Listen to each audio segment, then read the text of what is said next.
Guarda't i comparteix aquesta recepta que ens ha fet l'Abril. Pebrot escalivat farcit d'una mena de brandada de lluç i de gambes i amb una salseta... Oh, mare de Déu! Comencem sofregint la ceba i el porro amb una mica de sal durant uns 15 minuts.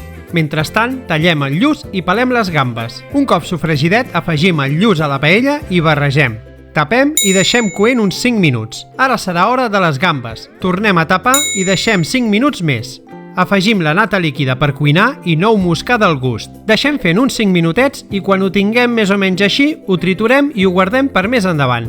Per fer la salsa necessitem ceba caramelitzada i una mica de vi ranci.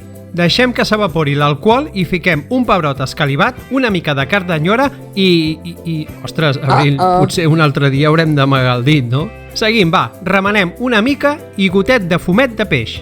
Deixem fent un xup-xup de 5 minuts i a continuació afegim crema fresca. Cuinem uns minutets més i ho triturem tot.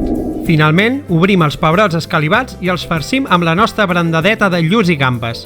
Els posem en una safata de forn amb un rajolinet d'oli i els enfornem a 170 graus amb escalfor a dalt i a baix, uns 15 minuts. Només quedarà emplatar amb una mica de la salseta bona i els nostres pebrots farcits de brandadeta de lluç i gambes.